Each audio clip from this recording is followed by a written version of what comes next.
Boa noite, meninas. Mais uma vez estamos aqui reunidas em nome de Jesus para fazer a meditação. Estamos no livro de 1 Timóteo, capítulo 5. Timóteo, 1 Timóteo, 2 Timóteo são livros relativamente curtos, pequenos, mas bastante densos, né? E o capítulo 1, ou melhor, a epístola 1, em especial, ela é extremamente rica em orientações a respeito da liderança da igreja, né? Como a liderança deve ser, como a liderança deve se portar. E hoje a gente vai ver um pouco mais a respeito de como a igreja deve administrar, né? As pessoas, né? As coisas, inclusive as finanças, né? Parte delas, pelo menos, dentro da igreja. A gente vai estudar um pouquinho a respeito disso hoje. Sem mais delongas, vamos pedir a orientação do Espírito Santo para que ele esteja conosco até o fim. Senhor nosso Deus, querido Pai, estamos mais uma vez aqui reunidas em Teu santo nome. Te agradecemos, Pai, por essa oportunidade. Na Tua presença, nós estamos nos colocando, permanecemos na Tua presença. O Senhor Deus que permeia tudo e todas as coisas, o Senhor também sonda nossos corações e nossos pensamentos. Veja, meu Pai, que dentro de nós há um desejo ardente de te conhecer cada dia um pouco mais. E dentro de nós, meu Pai, pode haver ainda alguma impureza, alguma imperfeição. Então, o Senhor, com o seu poder, com a sua magnitude e com a sua misericórdia, nós damos liberdade, entra nas nossas vidas e muda o que o Senhor quiser, transforma aquilo que o Senhor desejar. Faça, meu Pai, com que tenhamos coragem de mudar aquilo que nós podemos e o que não podemos, por favor, nos auxilia nisso. Faça aquilo que precisamos e que, ao final dessa noite, nós estejamos um passo a mais além na nossa santificação. Precisamos que o Senhor esteja nos ajudando quanto a isso. Queremos ser, meu Pai, perfeitas. Aos teus olhos, nós queremos ser santas.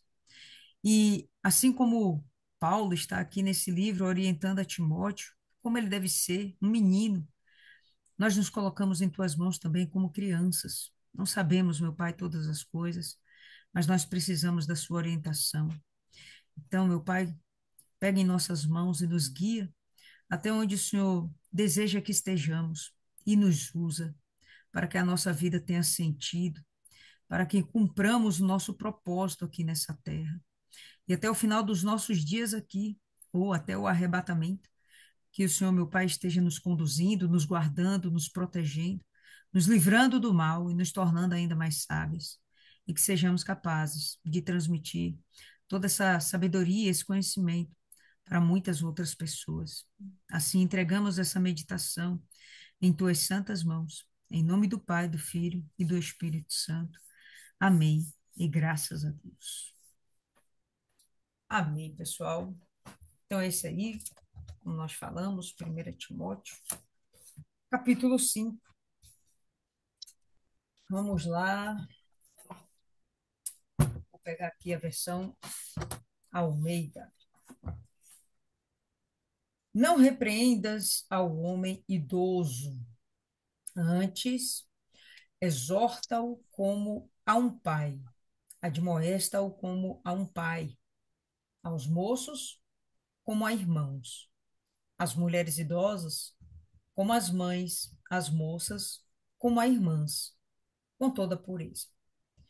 Acho interessante, nesses primeiros versículos, a gente perceber o cuidado. O pessoal, Thaís está dizendo aqui que não está me ouvindo bem. Todo mundo concorda aí ou é só ela?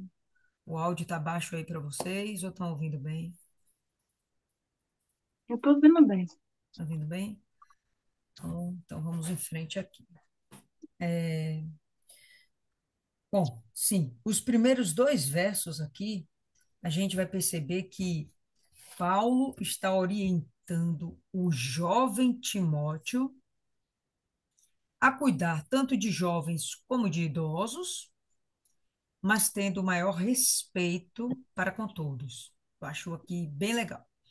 Primeiro, Os idosos, os velhos, os anciãos, eles são muito considerados, pelo menos nas populações mais orientais, são muito respeitados pela experiência de vida, pela sabedoria deles, eles realmente são respeitados.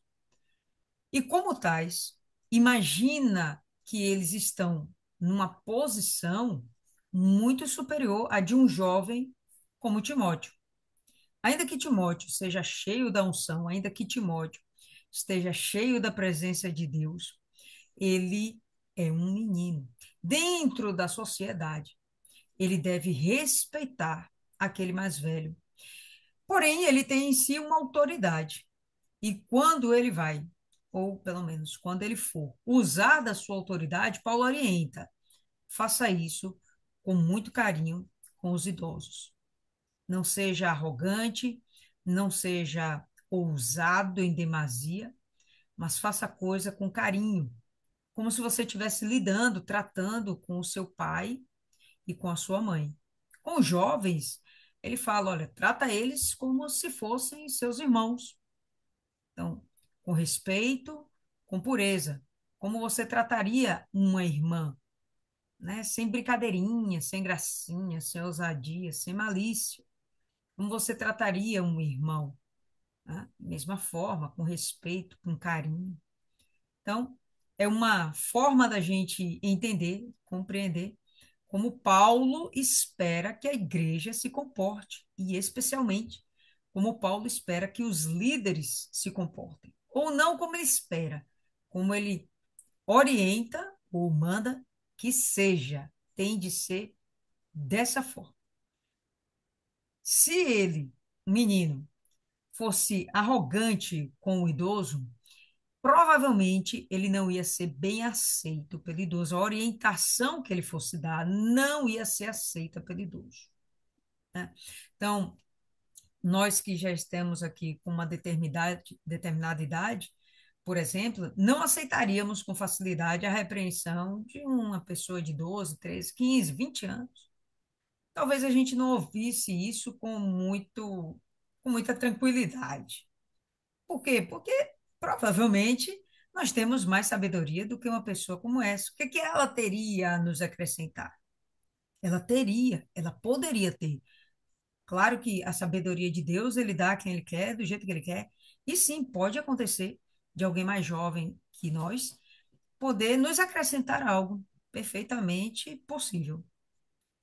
Agora, se essa pessoa vier com uma arrogância, é quase que impossível alguém mais velho aceitar. Quase que impossível. Eu, às vezes, converso com a minha mãe, e, obviamente, ela é mais velha do que eu, e, às vezes, quando eu falo com ela e eu falo com certa rispidez, ela se revolta logo. Você está pensando que é quem? Por mais que o que eu esteja falando seja a verdade e ela reconheça que eu estou certa, a forma de falar não é realmente agradável. Então, eu tenho que, mãe, peraí, faz assim, faz assado, para que eu possa ser ouvida, para que a mensagem de Deus cumpra seu propósito. Então, tem que ser feito realmente com carinho, com apreço, especialmente com os idosos. Paulo mostra esse carinho.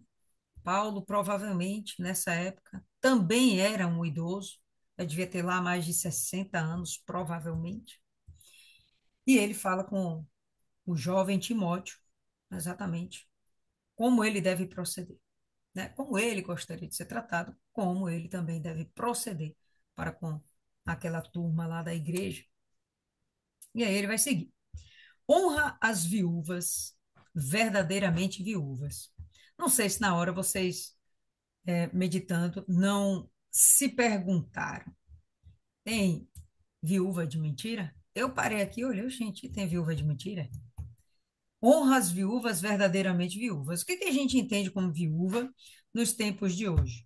Uma mulher que perdeu seu marido por conta de uma morte. Ele morreu, né? Ele não fugiu, ele não foi divorciado, não, não abandonou lá, não, não. É uma mulher cujo marido faleceu. Então, ela é uma viúva Esse é o entendimento e a compreensão que nós temos na atualidade e potencialmente e unicamente era a mesma compreensão que eles tinham naquele tempo em que foi escrita a Bíblia.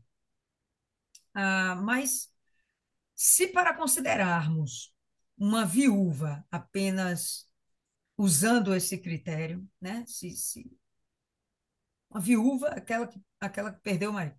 Se usarmos apenas esse critério, como assim falsas viúvas, né? Como assim viúvas que não são verdadeiramente viúvas?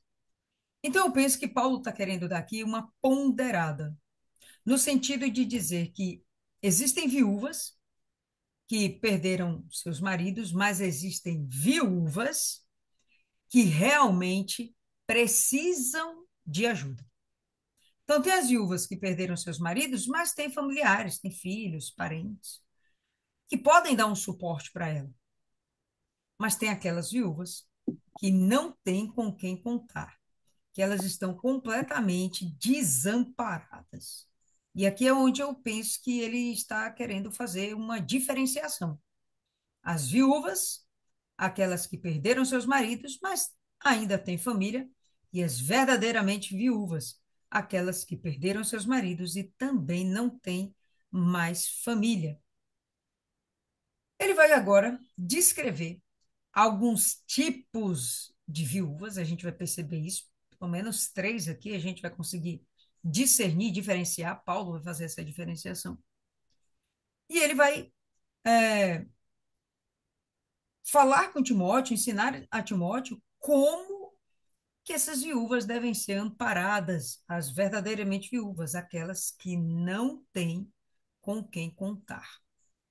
Como elas devem ser amparadas. Desde o Antigo Testamento, desde lá de trás, lei mosaica, lá no Pentateuco, os cinco primeiros livros da Bíblia, escritos por Moisés, existe a preocupação de Deus no acolhimento de viúvas e de órfãos. Isso é legítimo dentro da cultura hebraica, o cuidado com essas pessoas que realmente precisam de um suporte. Sempre existiu. E aqui Paulo ele está reiterando, olha, a igreja tem que dar conta. No passado, as tribos davam conta do negócio, os sacerdotes davam conta do negócio. E agora, no presente, a igreja tem que dar conta do negócio. Pelo menos a igreja primitiva tinha esse pensamento a respeito daquele seu povo que precisava de suporte. E a gente vai ver o seguinte: a primeira vez que a gente vê a citação, né, de viúvas na Bíblia é em Gênesis, no capítulo 38. Eu quero que vocês abram aí comigo, só para a gente fazer aqui uma reflexão a respeito do assunto. Gênesis, capítulo 38. Primeira viuvez citada na Bíblia.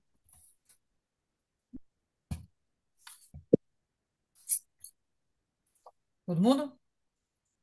Gênesis 38, no verso 11. Essa viúva é famosa. Então disse Judá a Tamar, sua nora: permanece viúva em casa de seu pai, até que Selá, meu filho, venha a ser homem. Pois disse: para que não morra este também, como seus irmãos. Assim, Tamar se foi, passando a residir em casa de seu pai. Tamar, ela foi uma viúva jovem. Teve seu primeiro casamento, o cabra faleceu e a gente já sabe que foi até pelo próprio dedo de Deus. Segundo casamento, rapaz também foi perverso, faleceu. O terceiro casamento seria com o irmão desses dois primeiros, que era o Selá. Mas Selá era menino, era um jovem, era criança. Obviamente, não tinha como se casar. Então, o pai, Judá, chega e fala: Tamar, faz o seguinte, volta para sua família, porque ela não podia ficar desamparada. Só que ele também não queria ficar com ela, porque eles estavam já acreditando que existia uma maldição com essa mulher. E eles não queriam perder o seu filho, sei lá. Então, volta para sua casa, até que Selá se torne homem, e então ele vai desposá-la e cumprir o dever que ele tem contigo, né? Era o dever do levirato, ele tinha que continuar mantendo a linhagem do seu irmão, o primeiro irmão que faleceu, e ele tinha que desposar essa mulher. Passa-se um tempo, nós sabemos o que aconteceu, mas o que eu quero aqui que a gente observe é que a viúva não pode ficar desamparada. Se o sogro, a sogra, não abraçassem a causa, ela não poderia ficar largada. Então, o que que automaticamente acontece? A viúva tem família, volta para a sua família e permanece amparada pela sua família. Logo depois, a gente vai ver aí em Êxodo, capítulo 22, dá uma chegadinha aí. Êxodo 22, próximo livro,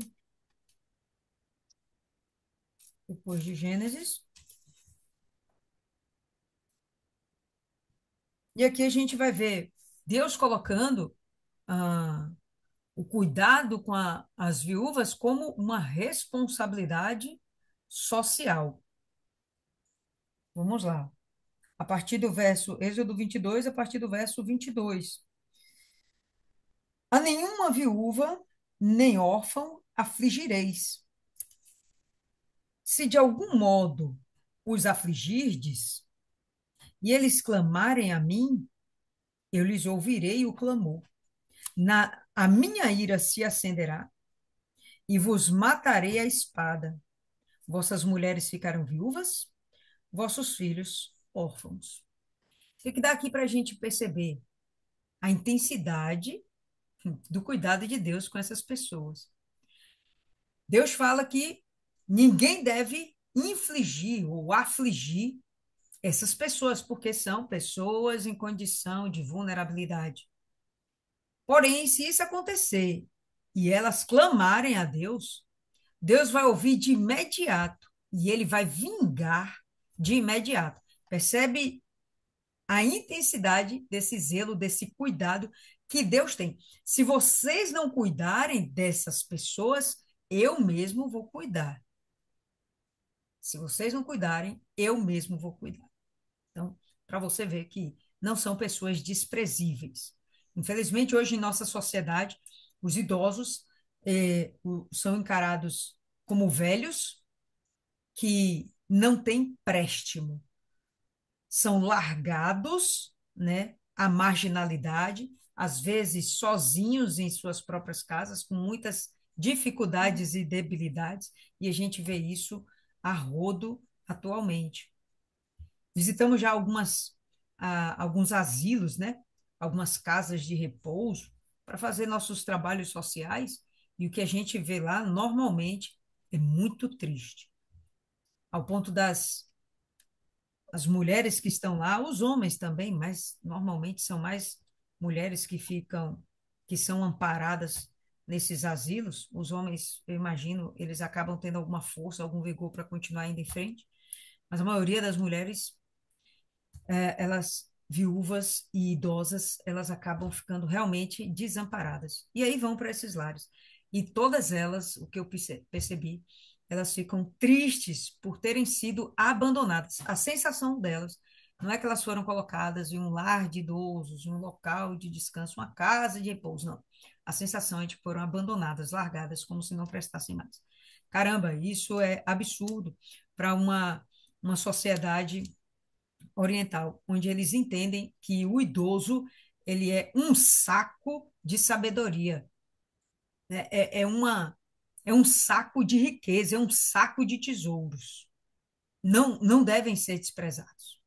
São pessoas que estão lá para orientar, para a gente ouvir, para a gente seguir os seus conselhos.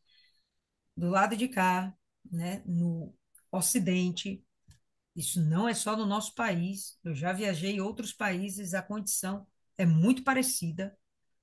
Os idosos são abandonados, abandonados, né? E isso é uma coisa triste. Deus fala, bom, Se vocês infligirem ou afligirem a esses daí, eu mesmo vou resolver. Quando Deus fala que vai resolver, não sei se vocês perceberam, né? Aqui no verso 24. A minha ira se acenderá e vos matarei à espada. Vai haver uma situação, uma oportunidade de guerra, um combate, uma situação de violência, um assalto, sei lá. Vai existir uma situação permitida, por que não dizer criada pelo próprio Deus, para que aqueles venham ser eliminados da face da terra. Isso é pesado, né? Isso é duro de até da gente ouvir.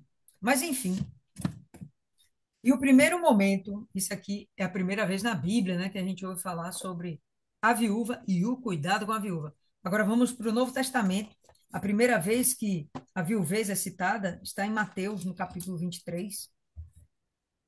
Abre aí com a gente, Mateus 23.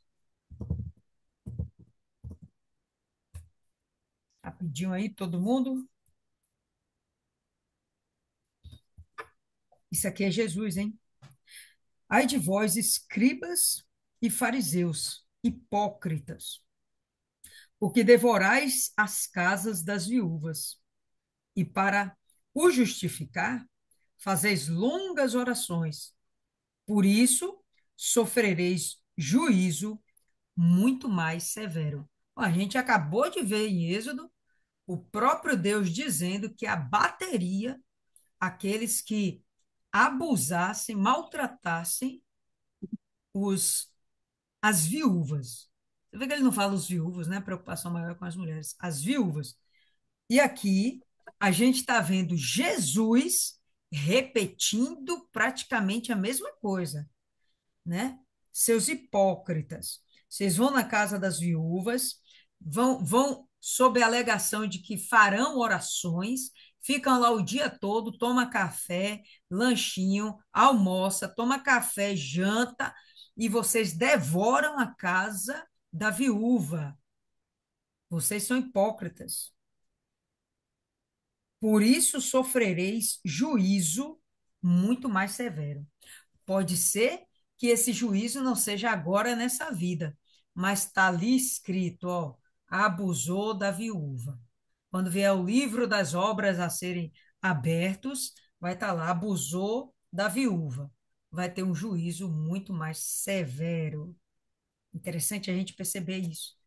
O quão importante são as viúvas aos olhos de Deus. Mas voltemos aí a Timóteo e vamos continuar aqui no verso 3. Honra as viúvas, verdadeiramente viúvas. Mas se alguma viúva tem filhos ou netos, em algumas versões fala até sobrinhos, que estes aprendam primeiro a exercer piedade para com a própria casa e a recompensar os seus progenitores. Progenitor, normalmente, a gente entende que o genitor, né, são os pais, a mãe, progenitor, né, os avós. É de bom tom, agrada a Deus que essa família abrace essa viúva e cuide dela. Então, essa daqui esse aqui, isso é um mandamento de Deus saindo pela boca de Paulo. Isso é aceitável diante de Deus. Quando fala que é aceitável, é agradável aos olhos de Deus, né? Deus se agrada desse tipo de comportamento. Aquela, porém, que é verdadeiramente viúva e não tem amparo, então, o que é o verdadeiramente viúva? Não é apenas que perdeu o seu marido, mas especialmente aquela que não tem amparo, essa daqui espera em Deus e persevera em súplicas e orações noite e dia. Então, estão lá sem emprego, ou sem alguém que as sustente e elas se colocam exclusivamente na dependência de Deus. Oram de dia, oram de noite, pedindo pelo favor de Deus. Então, não é à toa que Deus vem e levanta a igreja para cuidar dessas pessoas. A oração delas, de noite e de dia, atrai o cuidado de Deus. Entretanto, a que se entrega aos prazeres, mesmo viva, está morta. E nesse momento a gente vai parar para entender um pouquinho qual é a diferença desse vivo e morto, sendo que a mulher está viva. Por que então ela estaria morta? E aqui a gente vai perceber que o próprio Deus, ele está citando que há a condição da vida humana estar viva, respirando, porém a alma já está morta. Essa morte é a morte no pecado.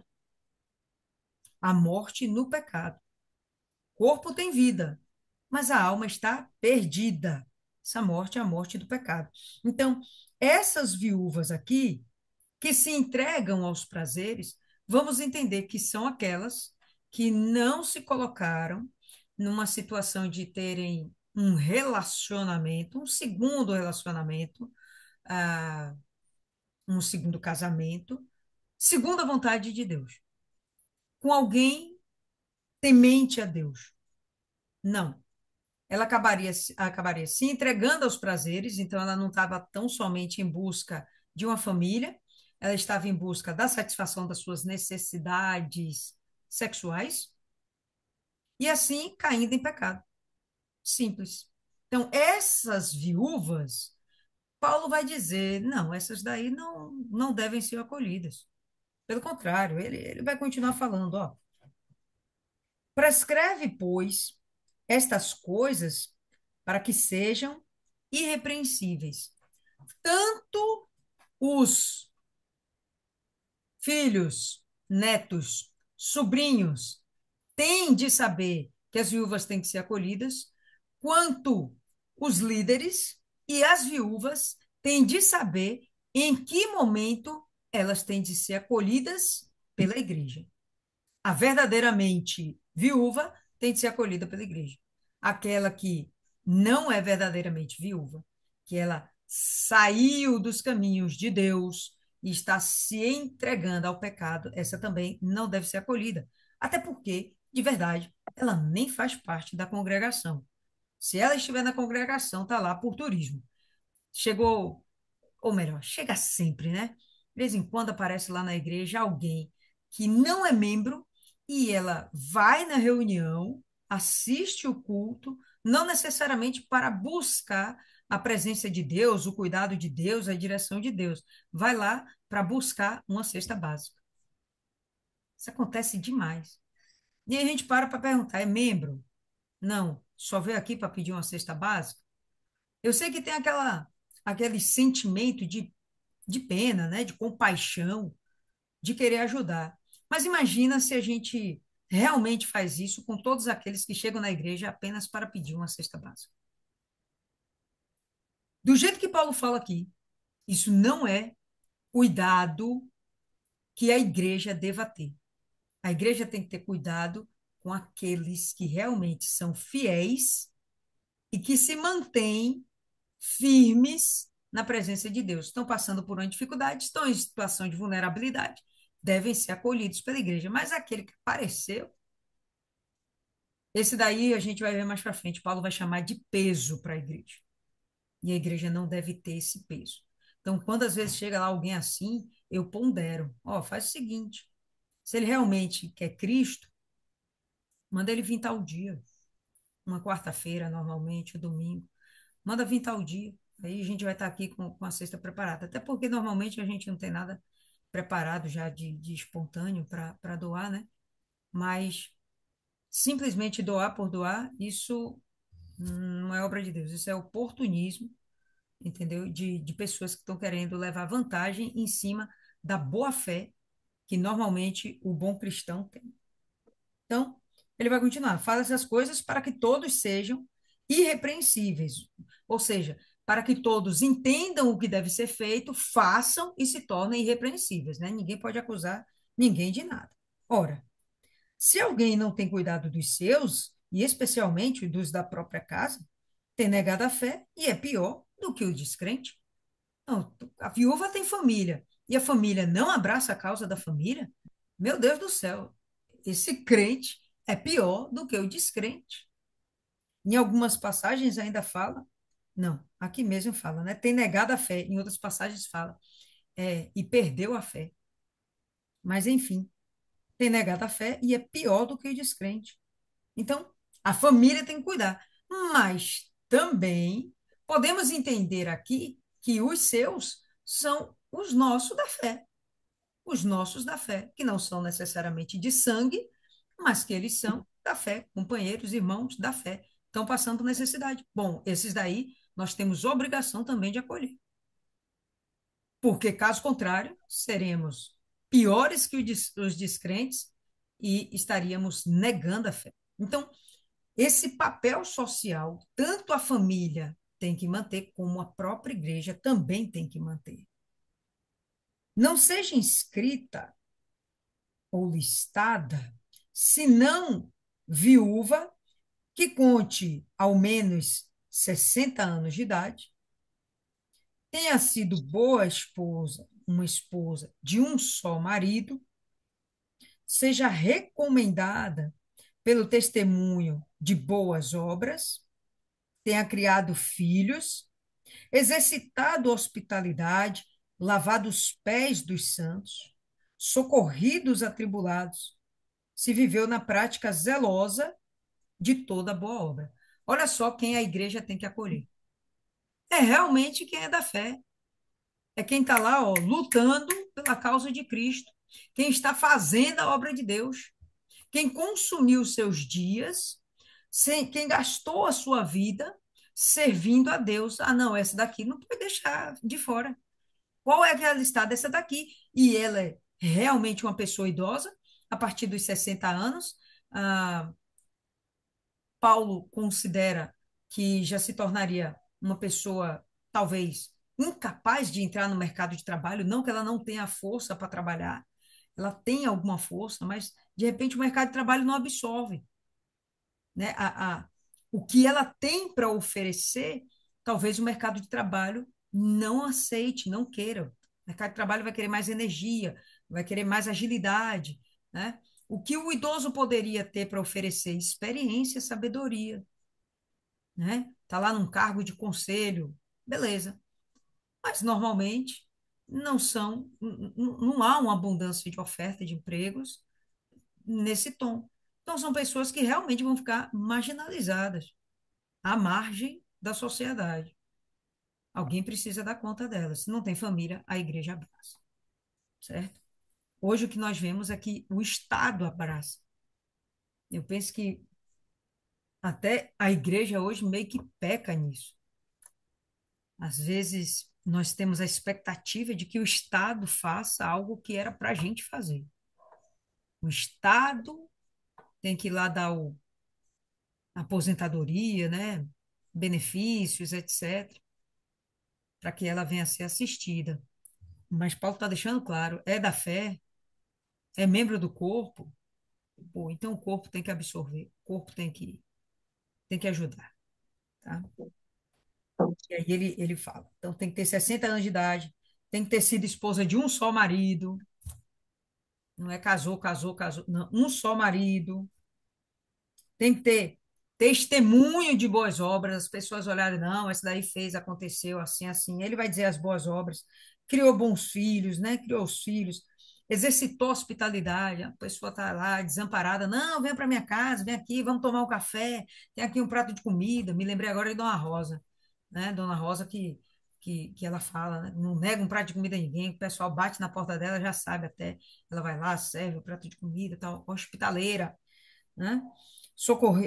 Lavou os pés dos santos, socorreu os atribulados. Se viveu na prática zelosa de toda boa obra, essa daí pode inscrever no benefício da igreja, vai receber o benefício da igreja. Que benefício? Uma importância em dinheiro?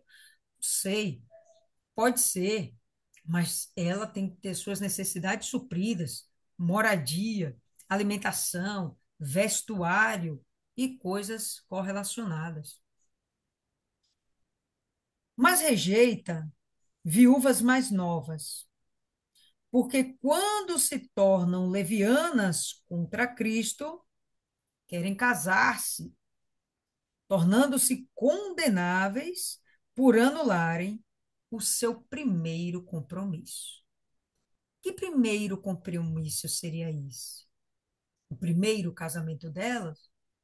Mas o primeiro casamento não acabou, o homem não morreu, o compromisso em si está anulado. Então, que primeiro compromisso é esse de que Paulo está se referindo? O compromisso dela com Cristo. Qual seria o compromisso dela com Cristo?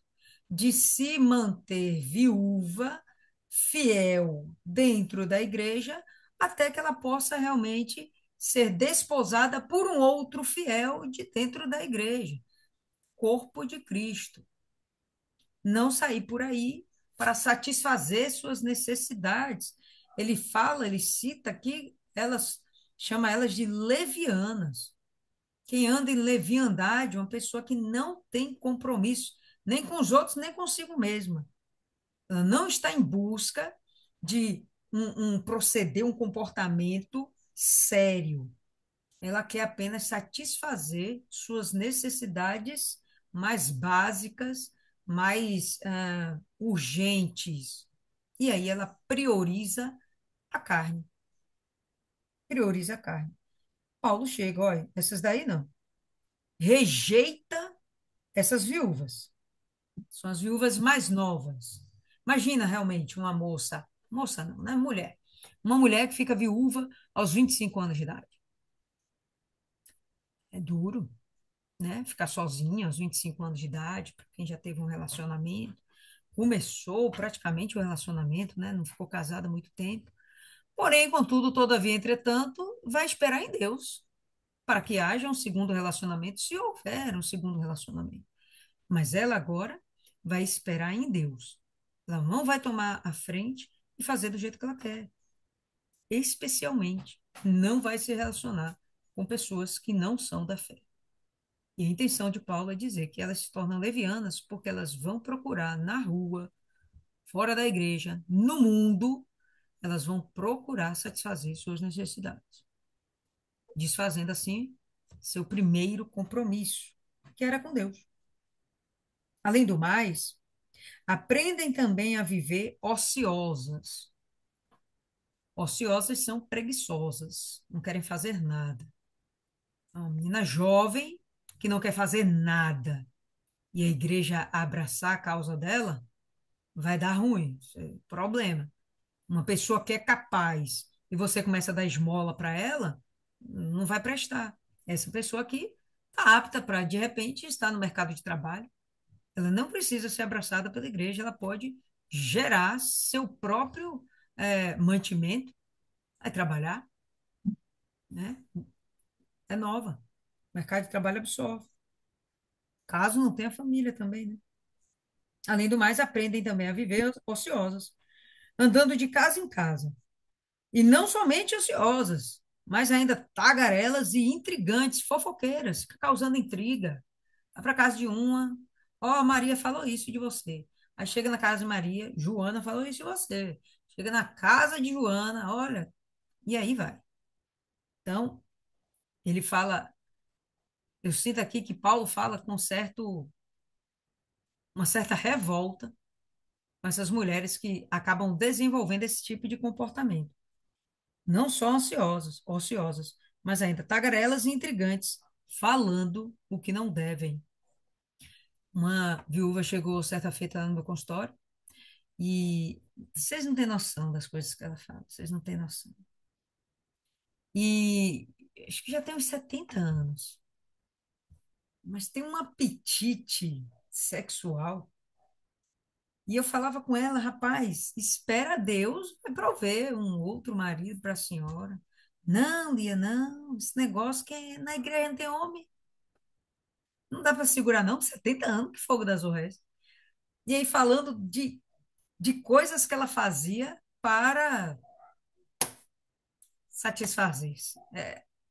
Vou não entrar em detalhes aqui não, mas coisas absurdas com as quais eu fiquei escandalizada, viu? Mas enfim, falando o que não deve, quero, portanto, que as viúvas mais novas se casem, criem filhos, sejam boas donas de casa e não deem ao adversário ocasião favorável de maledicência, não dê motivo para o diabo criar escândalo através do seu proceder. Não dê motivo para ninguém ficar falando mal de você, não dê motivo para que as pessoas venham denegrir o nome de Cristo por sua causa. Que elas se casem, criem filhos, sejam boas donas de casa, não dê ao adversário ocasião favorável para a maledicência. Então, não é que elas não possam se casar, mas se casem com alguém da fé. Não de qualquer forma, realmente há um compromisso, um casamento mesmo.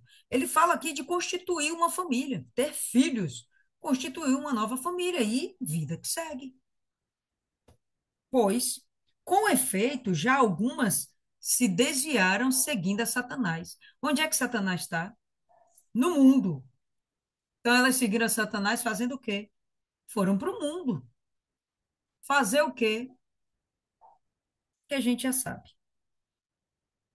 Se alguma crente tem viúvas em sua família, socorra e não fique sobrecarregada a igreja. Primeira coisa que ele fala a respeito das viúvas, né? Se tem família, família abraça a causa. Se tem família, não pese a igreja, não sobrecarregue. E não fique sobrecarregada a igreja, para que esta possa socorrer as que verdadeiramente são viúvas, as que verdadeiramente são necessitadas. É bem interessante essa pontuação de Paulo. Não, quando a gente pensa em caridade, amor ao próximo, compaixão, isso pode ser confundido com excessos. Pode ser confundido. Não, vamos dar tudo porque a gente é bom, porque a gente tem que ser bom, que a gente tem que ser caridoso. Não, não é assim. A pessoa é capaz, ela tem que lutar. A primeira confiança dela tem que ser em Deus. As verdadeiramente viúvas, Deus, ó, Paulo, né, a boca de Deus, através de Paulo, fala que elas têm que esperar em Deus e perseverar em súplicas e orações noite e dia. Então, a primeira confiança dessa mulher é Deus. Confiar que Deus vai fazer por ela. Família abraça quando há necessidade. E se não tem família, aí então a igreja cumpre o seu papel social. Devem ser considerados merecedores de dobrados honorários os presbíteros que residem ou que presidem bem, com especialidade, os que se afadigam na palavra e no ensino.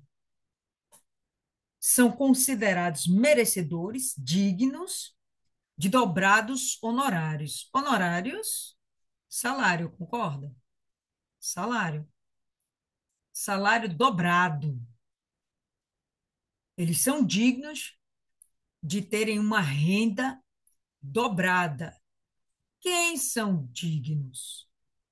Presbíteros, líderes, pastores, bispos, que presidem bem. É o que preside? Não, é o que preside bem. É aquele que realmente tem se afadigado, tem se cansado, tem entregado as suas forças, as suas energias na palavra e no ensino, na pregação da palavra, no estudo da palavra e no ensino da palavra. Esses daí, nós, eles merecem dupla honra. Merecem dupla honra. Pois a Escritura declara. Quando ele fala a Escritura, a gente pode ler aqui. O Antigo Testamento declara. E, em particular, isso aqui está escrito lá no Pentateuco, se não me engano, Deuteronômio 25, mas a gente vai chegar lá, vou terminar aqui. Deuteronômio 25:4. Mas vamos ficar aqui, ó. Pois a Escritura declara: não amordaces o boi quando pisa o trigo. Qual era o objetivo do boi pisando o trigo? Fazer lá a debulha, né? É, fazer lá a separação, né, do trigo, pisar para sair o grão, enfim, o gado era usado para trabalhar. E aí o, o próprio Deus diz: não amordaças o boi. E o que é você amordaçar o boi? É você impedir que ele coma, ele não vai parar para comer, ele está amordaçado, então ele vai continuar trabalhando, mas isso é injusto e é um sofrimento, porque o trabalhador é digno de seu salário, como segue, e é o próprio Jesus quem falou isso, ó. E ainda, o trabalhador é digno do seu salário. Então, se ele está trabalhando, o presbítero é digno de que receba uma boa recompensa. Quem vai pagar por isso? O governo, o Estado, as ONGs, as empresas multinacionais? Não. Quem vai pagar essa conta são os membros da igreja. E é justo, porque esses homens, eles estão dedicando as suas vidas, se abnegando. Não é uma vez na semana, duas vezes na semana, não, é sua vida para estudar, para então ensinar, para então cuidar, mas de forma alguma eles ficam parados. Eles não trabalham na igreja quarta de noite e o resto da semana eles se colocam em descanso, em repouso. Não, eles estão o tempo todo se dedicando, se afadigando com a obra de Deus, com cuidado de almas. Eles são dignos de receberem salários. Né? Há quem diga que isso é absurdo, que o o próprio Paulo trabalhava construindo tendas para garantir sua renda, mas só que Paulo não vivia só da sua renda, ele vivia também de ofertas, donativos. Paulo também aceitou ofertas. E aqui Paulo está dizendo que o presbítero também deve receber seu salário, que vai vir dos dízimos e das ofertas. E aí, se você considera que o dízimo é opcional, você então está matando o seu pastor. Dízimo realmente é um mandamento. E a gente percebe ao longo de todo o Novo Testamento, Jesus fala a respeito, e ao longo de todo o Novo Testamento, o próprio Paulo defende essa causa várias vezes. A gente viu isso em 1 Coríntios, a gente viu em 2 Coríntios, a gente está vendo aqui em Timóteo. Várias vezes ele defende essa causa. É necessário. E aí ele vai partir agora, né, para ele sai da seara de responsabilidade da igreja com as viúvas, ele preocupado com as viúvas, e ele vai agora para outra seara, que é o cuidado com os presbíteros. Né? Vamos cuidar dos nossos presbíteros. Primeiro, vai ganhar salário. Segundo, vamos proteger a reputação desse homem. Olha só. Não aceites denúncia contra presbítero, senão exclusivamente sobre o depoimento de duas ou três testemunhas. Então, se a gente descobre uma falha no nosso pastor, devemos ficar calados? Não. Mas a gente deve juntar provas. É só o seu testemunho? Beleza. Então você tem que arranjar outro testemunho, porque uma palavra só pode ser perseguição, pode ser que você não entendeu direito, pode ser que você viu uma coisa e interpretou de outra forma. Então, traz mais uma testemunha. Melhor, traz mais duas testemunhas. Porque se uma falhou, tem as outras duas para dizer, não, ela falhou. Ou, se estiver certa, é verdade, está certo. Então, bate o martelo e vamos julgar né, o que vai ser feito com esse pastor. Certamente tem que ser removido da liderança, porque ele passou de ser bom exemplo para ser mau exemplo. Não pode permanecer como um líder da igreja. Não aceite denúncia contra o presbítero, senão exclusivamente sobre o depoimento de duas ou três testemunhas. Quanto aos que vivem no pecado, repreende-os na presença de todos, para que também os demais temam. Então, houve a denúncia contra o pastor e, opa, foi realmente verificado. Ele errou. Ele errou? Peraí, o negócio não é estarrado para todo mundo. Ele errou. Vamos ver aqui o que foi que aconteceu. Por que você fez isso? Você está disposto a ser disciplinado? Quão grave é o que aconteceu? Não, não, foi uma vez, foi assim, né? Tocou na oferta, gritou com a esposa, sei lá, fez alguma coisa que não deveria. Dá para recuperar essa pessoa? Vamos recuperar. Eu vejo o Paulo aqui meio que blindando, porque não é um super-herói. É um homem dedicado a fazer a obra de Deus, passível de erros. Porém, aquele que vive em pecado, não, esse daí joga para a congregação, fala para todo mundo aqui, ó, adúltero costumais. Ontem estava com a prostituta, anteontem estava com outra prostituta e anteontem estava com a amante. Então, esse daqui, adúltero costumais. Então, fica aí de exemplo para todo mundo. Ele está sendo removido aqui do cargo, está sendo removido da obra. Vai ficar dentro da igreja caso queira se consertar para ser tratado. Se não quisesse continuar no pecado, vai embora, não vai permanecer aqui no nosso meio, mas algo tem que ser feito. Tem que haver uma disciplina. E a exposição do pecado não é para envergonhar a criatura, para envergonhar o pecador. Na verdade, é para discipliná-lo e para disciplinar a igreja. Ó, igreja, se vocês continuarem, ou melhor, se vocês inventarem de praticar o que ele praticou, então vocês vão incorrer nas mesmas consequências, vão sofrer as mesmas consequências que ele está sofrendo. Ó, aqui, ó, o filho está revoltado, a esposa está querendo separação, né? E por aí vai. Envergonhado, está perdendo a sua liderança, né? Quantas almas aqui não estão sendo escandalizadas, etc, etc. Então, por aí vai, vocês não devem fazer igual. Então, quando é um pecado costumais, isso tem que ser levado para a igreja. Quanto aos que vivem no pecado, repreende-os na presença de todos, para que também os demais temam. Temam quem? O novo pastor, o Timóteo, o Paulo? Não. Temam a Deus. Temam cair em pecado e se colocarem contra Deus. Temam perder a salvação.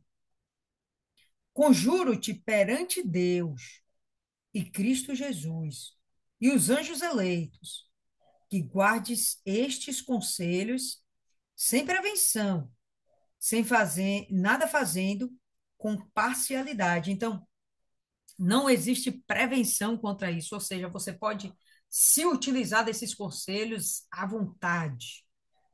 Use e abuse, pratique e não faça com parcialidade. Não, aqui a sobreira é minha coligada, é minha amiga. Esse pastor aqui é meu parceiro.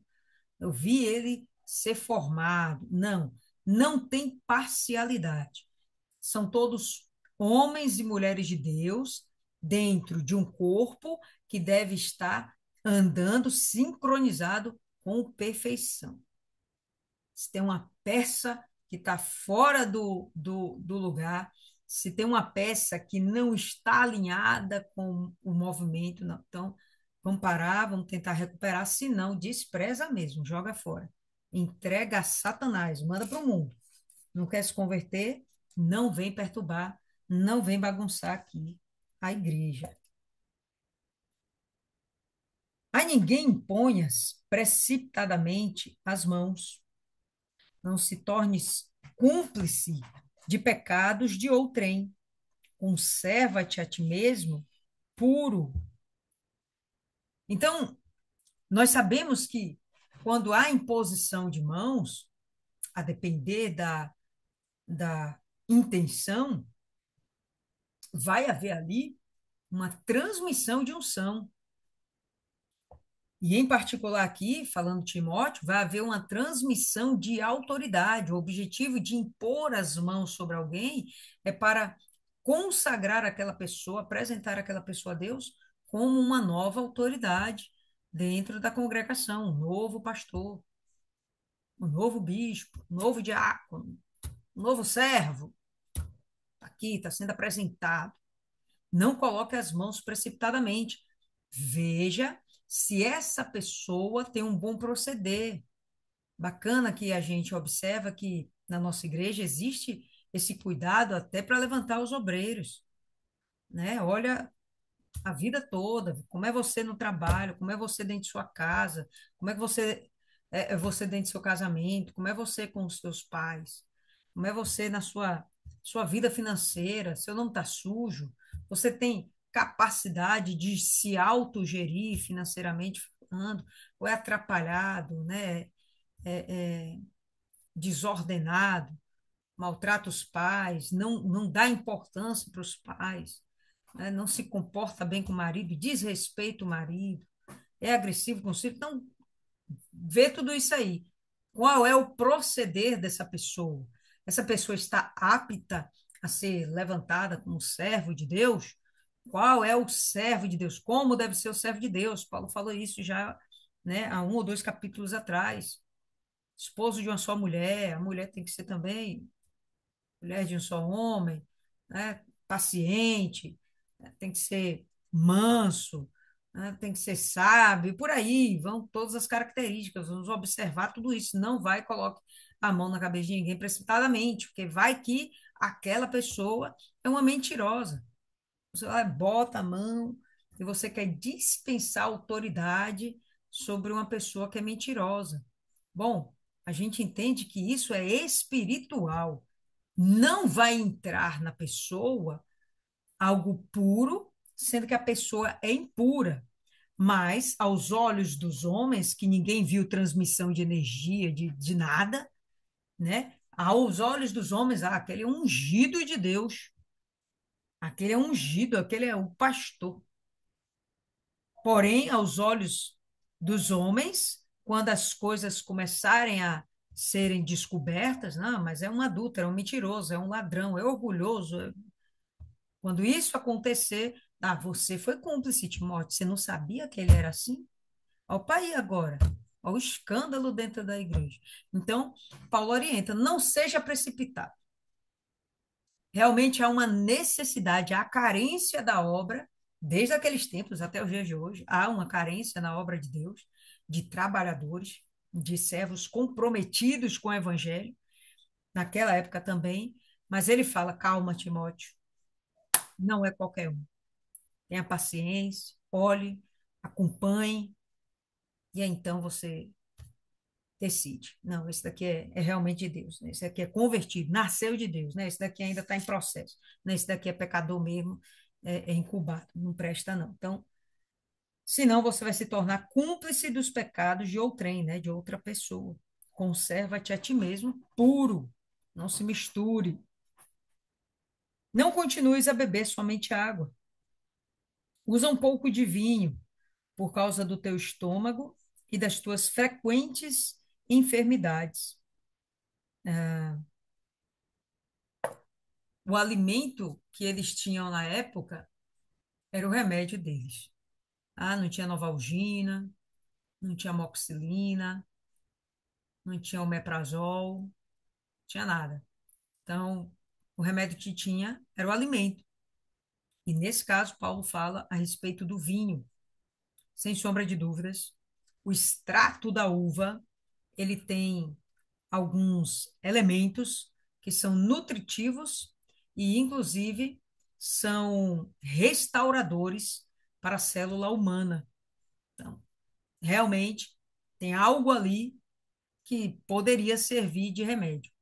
E ele fala do vinho, e vamos entender aqui que esse vinho possivelmente não é o suco da uva. Por quê? Porque se fosse o suco da uva tão somente, Paulo não ia ter o cuidado de dizer beba suco de uva. Não, ele já estaria bebendo, é suco. Provavelmente ele já bebia, mas ele aqui está dizendo: olha, tome o vinho, que seria o suco fermentado, né? Tome o vinho um pouco, não seja dado ao vinho, não ande embriagado. Tome um pouco de vinho, porque isso vai fazer bem para a sua saúde. Aconselhamento de Paulo. Eu, Lília, não aconselharia. Porque não que seja pecado, mas para que não haja escândalo. Ah, não, mas eu tomo vinho só dentro de casa, sou eu e minha família. Já está causando escândalo dentro da família. Por mais que eles não critiquem, mas quando vier a oportunidade, vão jogar na sua cara: é, você bebe vinho? Então, não vale a pena, eu acho, que não vale a pena você acabar fazendo uso disso. Não é pecado, mas por receio de escandalizar alguém, eu evitaria. E, enfim, né? Nós hoje temos remédios. Os pecados de alguns homens são notórios e levam a juízo, ao passo que os de outros só mais tarde se manifestam. Alguns homens vão mostrar os seus pecados na mesma hora, vai ser claro. Outros, a coisa só vai vir à tona após um tempo, né? A coisa vai sendo encoberta, encoberta, encoberta, mas chega a hora que estoura. O diabo, inclusive, vai fazer de tudo para esse negócio estourar em um momento propício, quando a igreja está cheia, né? O cara tá lá lutando pela igreja, começa com 5 pessoas, quando vai ver tem 200, 300, 5.000, pronto. Agora é a hora de mostrar o pecado para todo mundo. Aí ele não vai escandalizar 5 pessoas, não, vai escandalizar agora 5.000. Isso realmente vai ter um peso significativo. Então, ele pontua. Tem gente que, de cara, já vai mostrar suas falhas, seus erros. Tem gente que vai precisar ser acompanhado. Da mesma sorte também, as boas obras antecipadamente se evidenciam, e quando assim não seja, não podem se ocultar. Então, você tem boas obras, todo mundo vai ver você fazendo as boas obras. Mesmo que você diga, poxa, não conte para ninguém que eu ajudei com isso, que eu fiz aquilo, fala com ninguém não. Vai chegar uma hora que não vai ter como esconder. Todo mundo vai saber, pô, fulano fez essa boa obra. Fulano colaborou, contribuiu, foi hospitaleiro, enfim, fez a boa obra, foi zelosa pela, pela obra de Deus. Vai vir à tona. E Paulo fala de um jeito onde, de verdade, as obras importam. E ele aponta para o fato das obras importarem, porque o nosso testemunho importa. E aquela história de, já falamos sobre isso alguns dias até, olha para Jesus, né? Não, não olhe para ninguém mais, só olha para Jesus, só olha para Jesus. Seria o ideal, mas não é o que acontece. Por quê? Porque nós olhamos para o nosso próximo, nós olhamos para o nosso irmão, nós olhamos para os nossos pais, nós olhamos para os homens como possíveis exemplos, pessoas que nós gostaríamos até de ser iguais, de imitar alguma coisa. Poxa, fulana faz aquilo tão bem, eu queria fazer igual a ela, eu vou estudar para fazer igual, eu vou me especializar para fazer daquela forma, eu vou cuidar de fazer aquilo também. Por quê? Porque eu vejo que dá bom resultado, é bacana, né? Contribui para a obra de Deus, contribui para a minha vida profissional. Enfim, nós vamos sempre mirar homens como possíveis bons exemplos. E como vamos saber que são bons exemplos? Pelas obras.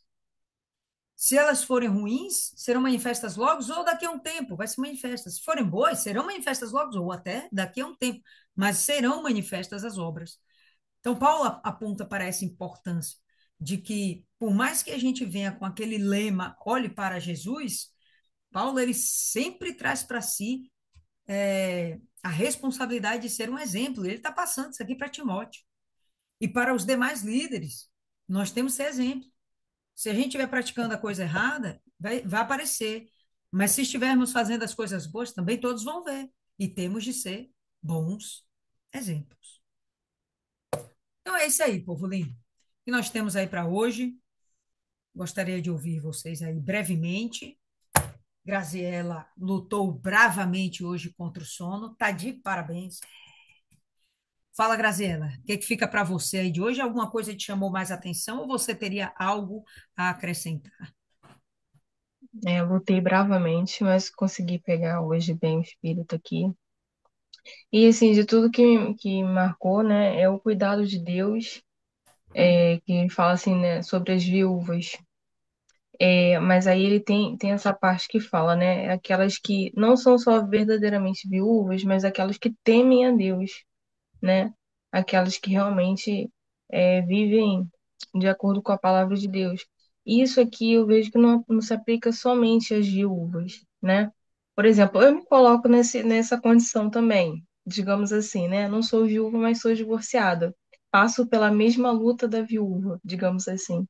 Então, tipo assim, a luta ela vem, né? E Deus, ele toma a nossa frente quando a gente tem uma vida com ele. Sabe, a gente ouve assim, quem tocar em você tá tocando em Deus.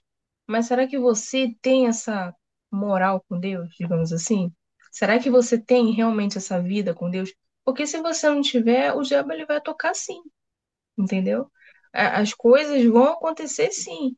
Então, você realmente precisa ter essa vida com Deus, né? Em relação aqui à viúva.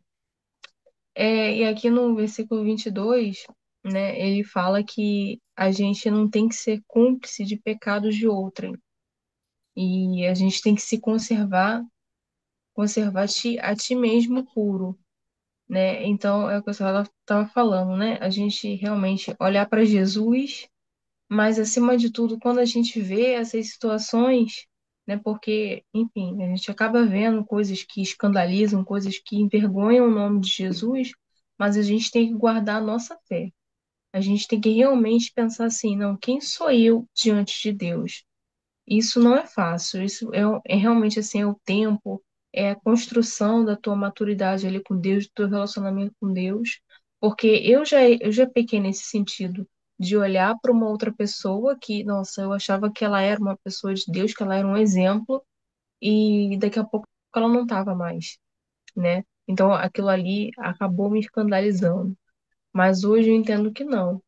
Assim, antigamente, uma vez eu ouvi um pastor falando assim: quem tem o Espírito Santo não cai. Ele falou aqui. E aquilo me marcou muito, sabe? Eu fiquei anos pensando naquilo. Eu falei assim: meu Deus, como assim? Quem tem o Espírito Santo não cai? Mas Davi caiu, né? Mas naquela época não tinha Espírito Santo. Não, mas espera aí. Ele foi ungido pelo Senhor, né? O Espírito Santo se apossou dele, lá naquela época, né? Então, hoje o entendimento, até a igreja, né, nas pregações a gente ouve, todos estão propícios a cair, todos, todos. Então, realmente, o que que a gente tem que fazer? É se conservar puro, manter os nossos olhos puros, né? Manter nossos olhos fixos mesmo no Senhor Jesus e viver a palavra de Deus. Independente de quem quer que seja, independente do que falam da gente, independente do que a gente vê, né? Se a gente vê algo errado, assim, a gente tem que entregar ali na mão de Deus mesmo, né? Se a pessoa aceitar, no caso, se for uma obreira, né? Você chegar perto e falar, né? Se for algo mais grave, realmente levar a direção, mas se manter puro, né? É isso. Beleza, Maiana.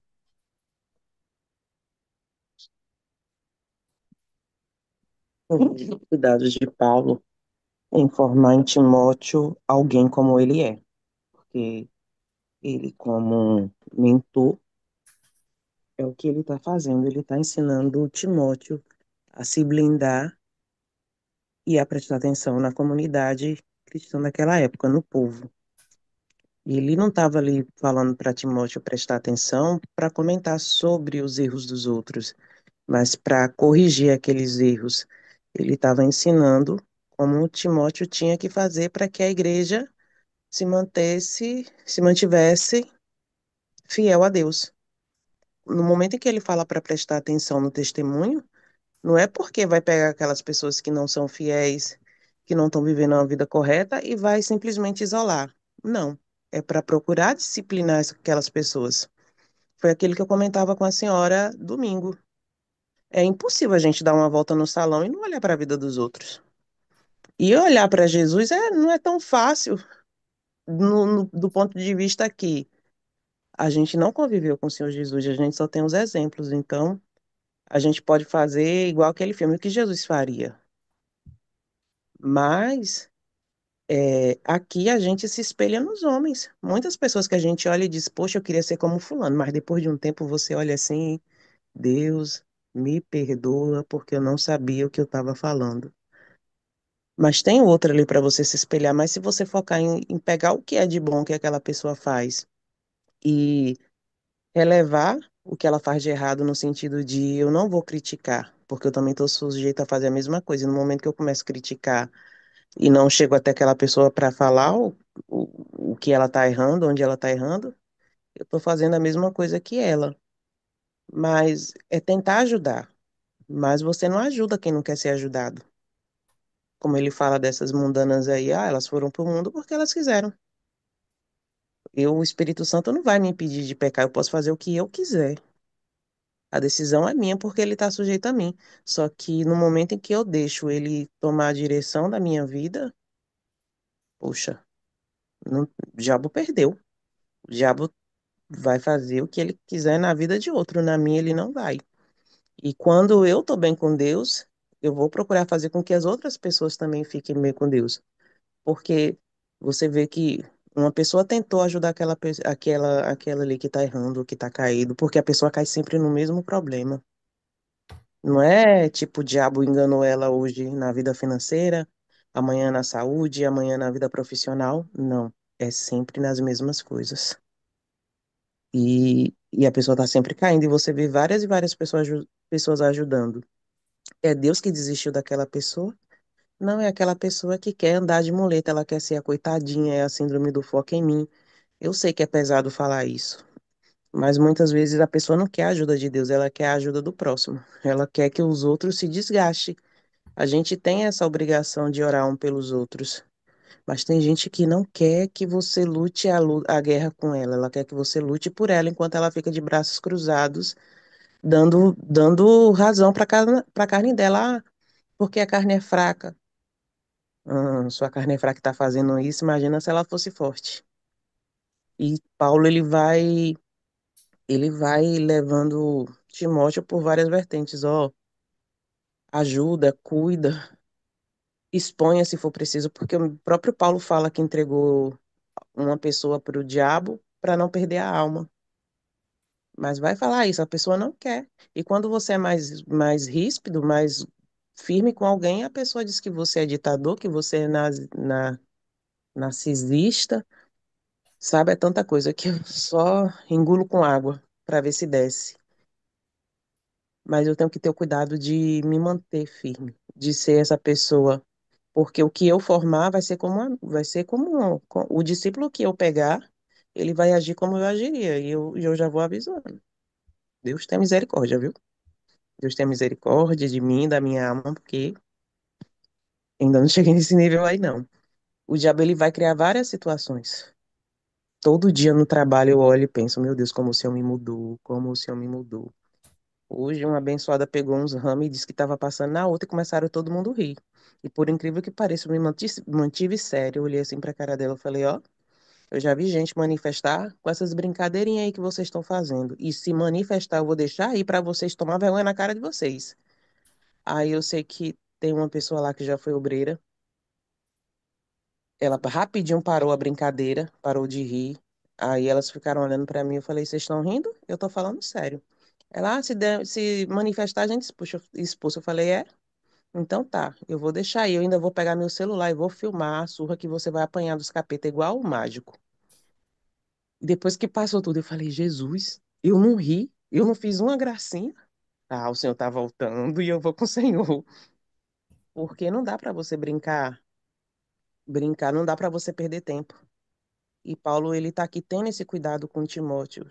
Ó, Timóteo, seja alguém que vai cuidar das ovelhas de Cristo.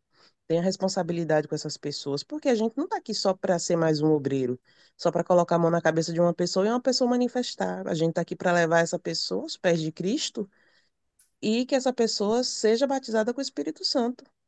Tem duas pessoas que eu conheci no trabalho, e uma em específico, eu estou lutando com ela e todo dia é uma desculpa nova e eu já estou quase mostrando para ela a minha configuração de fábrica. Mas aí eu lembro, Jesus, eu dei trabalho, mas não dei aquele trabalho que nem o daquele povo, não. E a gente quer medir o trabalho que a gente deu com o trabalho que o povo está dando. Porque eu ouvi, eu ia para a igreja, eu não ficava inventando desculpa para não ir.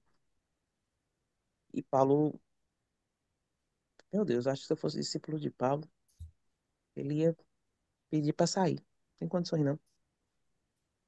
E a gente não quer ter esse trabalho, a gente acha que o outro tem que se virar mesmo. Não pode, porque eu não vejo a luta do outro. E ele está falando, tem pessoas ali que ela vai necessitar de um cuidado a mais, porque ela realmente não tem aquilo. E outras pessoas, elas estão pecando justamente porque têm cuidado demais. Uns não têm nenhum auxílio e outros têm demais e acaba se acomodando. É tudo moderado.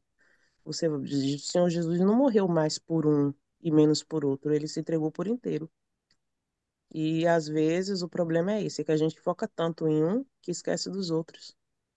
E não dá para fazer, deixar que os outros façam o nosso trabalho. A gente vai ter que fazer o nosso trabalho por completo. E ele estava ensinando em cada um desses detalhes e a gente tem que observar isso mais de perto e tentar ser parcial ou imparcial. Eu não consigo discernir essa palavra, não sei a diferença de um para o outro, mas ser justo. Ser justo, faça e as consequências, se a pessoa vai aceitar ou não, é dela, mas se você fez a sua parte, você cuidou da igreja.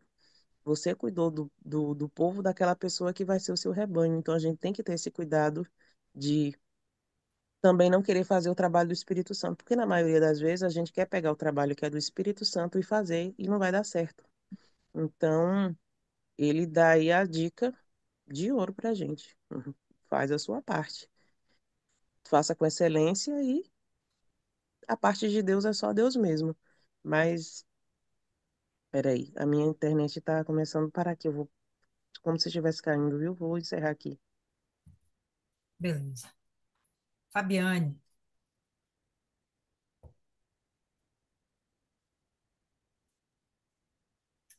Fabiane dormiu. Ah, foi. Dona Cida.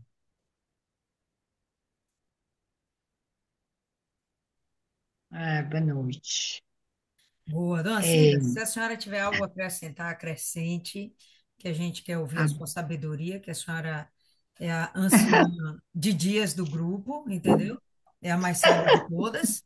Então, por favor, oh, Deus. compartilhe conosco. E aí, depois a senhora faz a oração final. Tá bom.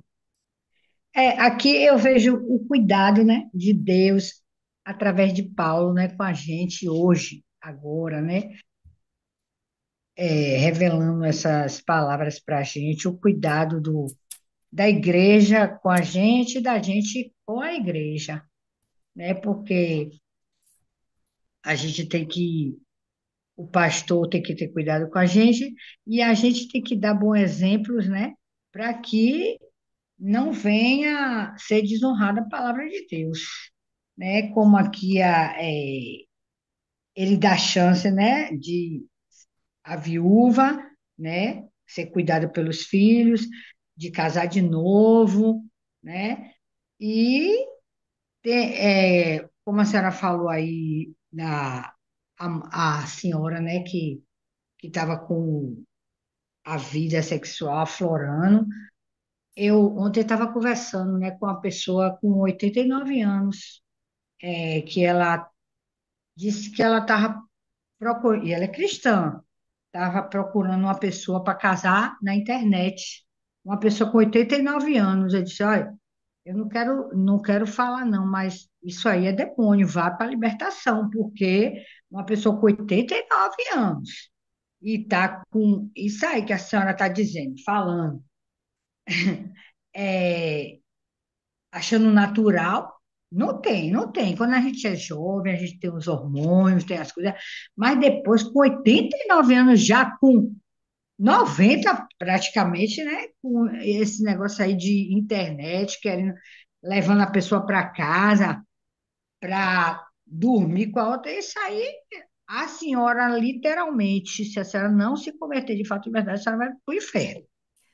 Esqueça, ela não gostou, não, mas o meu negócio é esse, botar logo como é o nome?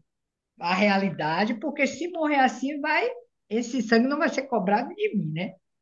Então, aqui, ele tem o cuidado, né? Paulo, Timóteo, né? Revelando para a gente, e Deus, né?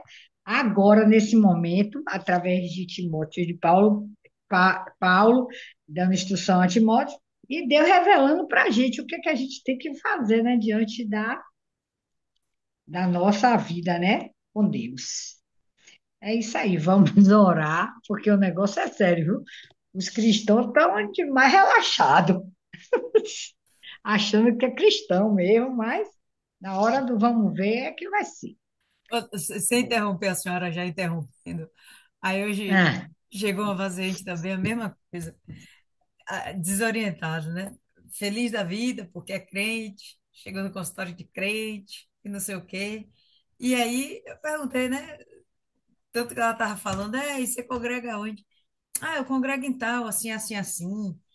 E aí ela dizendo que a procura de um profissional, que ela foi numa cidade, foi em outra cidade, rodou o mundo e mora aqui, em Lauro de Freitas.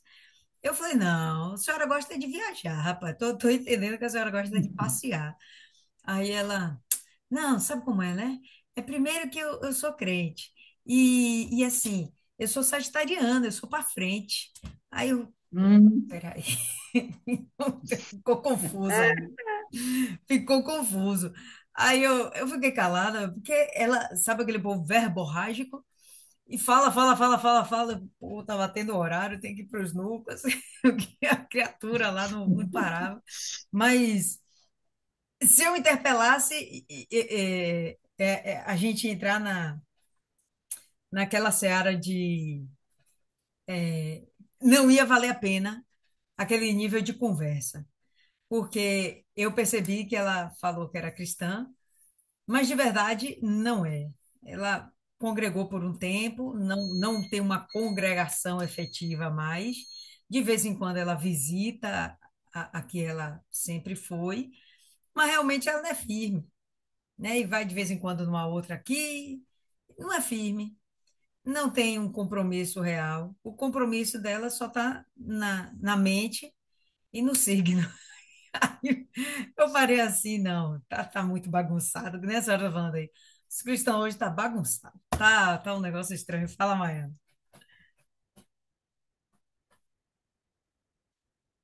Lá no trabalho hoje foi com a minha coordenadora.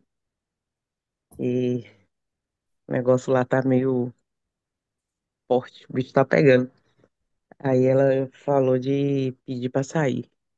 Eu falei, mulher, pelo amor de Deus, sossega agora que todo mundo tá indo com sua cara, pelo amor... Não, você não vai sair, não. Você para de coisa. Aí depois eu peguei e voltei lá com a cara mais limpa do mundo. Eu, ó, se você for sair, leve a influência do mal junto com você, viu? Que ninguém quer ela aqui, não.